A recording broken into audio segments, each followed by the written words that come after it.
O avivamento não é apenas bíblico. Eu creio no avivamento porque é histórico. Deus fez isso na história. É comunitário, muda as comunidades e é prático. Muda as pessoas, cria pessoas novas. E é espiritual. Muda completamente o ambiente espiritual, eliminando pecados e crimes. É simplesmente lógico que isso é algo essencial. Let your rain fall in this desert.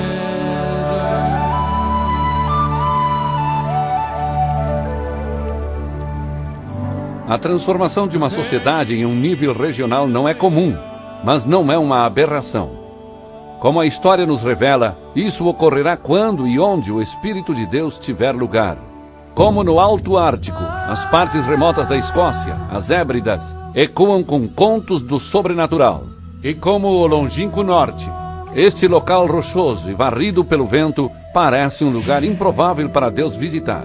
Ainda assim, os céus têm se rasgado sobre essa terra antiga com uma regularidade extraordinária. Essas visitações são chamadas de avivamentos, mas são diferentes de tudo o que a maioria de nós já vivenciou. A história recorda reuniões com 9.000 pessoas, mas é difícil de acreditar, porque a ilha tem apenas 12.000 habitantes.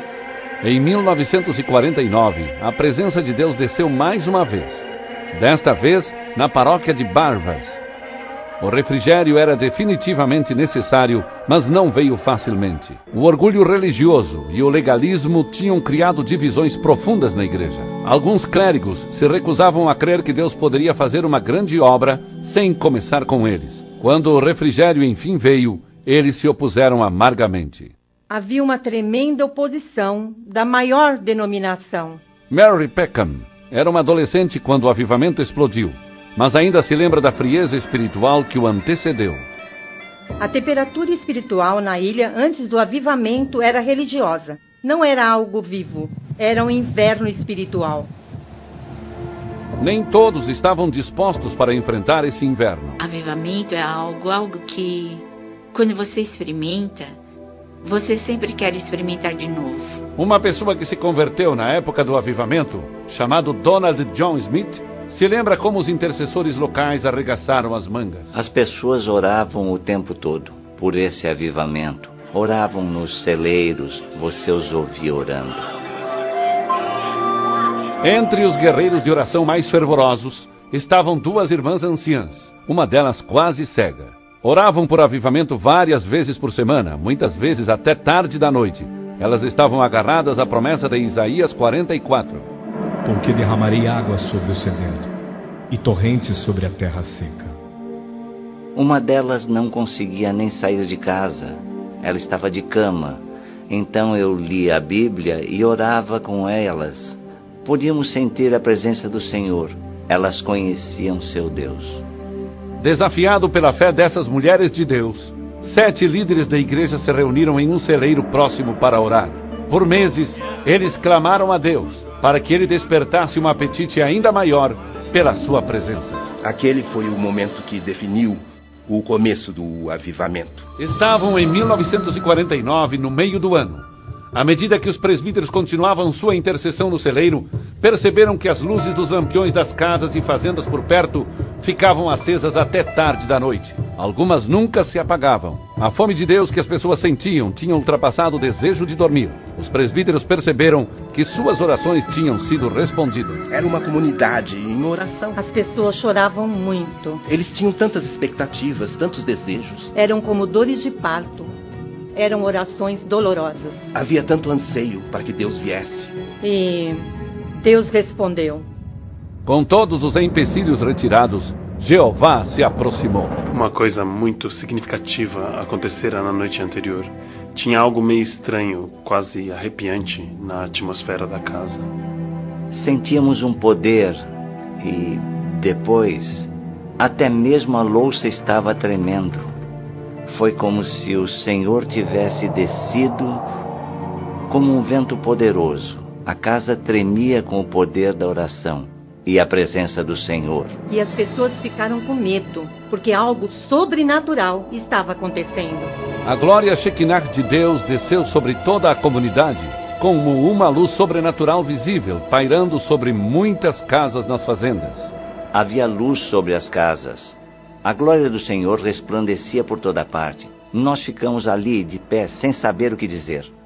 Aquietai-vos e sabei que eu sou Deus. Foi só o que dissemos. Por volta de 4 horas da manhã, uma multidão de 700 pessoas se reuniu ao redor da delegacia de polícia da comunidade.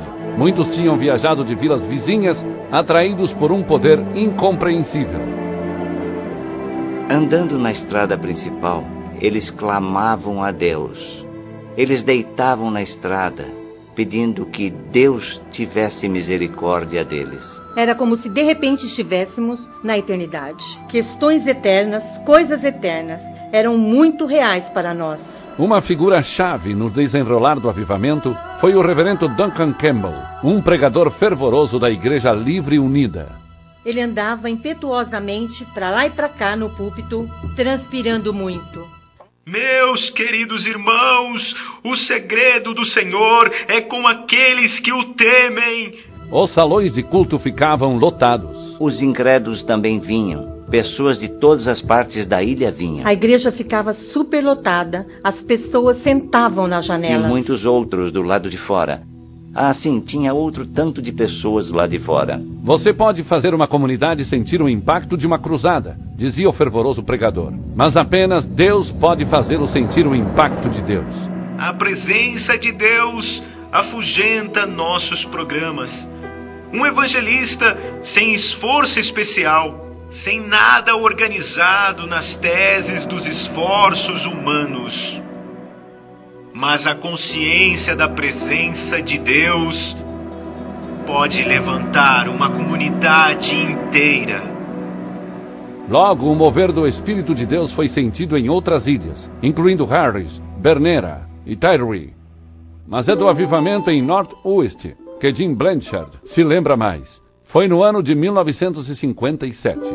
Havia uma consciência do poder de Deus trabalhando em toda a ilha. Pessoas estavam sendo salvas todas as noites. Vidas estavam sendo transformadas. Nós podíamos apenas dizer, Deus passou por aqui. À medida que as notícias do avivamento se espalharam, muitos repórteres apareceram na ilha perto da época do Natal. Quando chegavam ao hotel, eram levados ao bar pelo proprietário. Olha, ele dizia, todo esse álcool está aqui. As pessoas não estão vindo. Elas estão indo às reuniões. As reuniões de avivamento estão acabando com a venda de bebidas. Reclamações semelhantes eram ouvidas por toda a ilha. A comunidade havia mudado, sem sombra de dúvida. Os bares da vila praticamente desapareceram um a um. O poder do avivamento afetou toda a comunidade. Não dava para ficar indiferente com o que estava acontecendo. Era como se a consciência da presença de Deus se desabrochasse em toda a ilha. E houve uma transformação completa. E todos sabiam que Deus havia chegado. Essa era a resposta. Tendo observado a disposição de Deus de transformar culturas e territórios distintos, apenas uma pergunta permanece. Isso pode acontecer em nível nacional?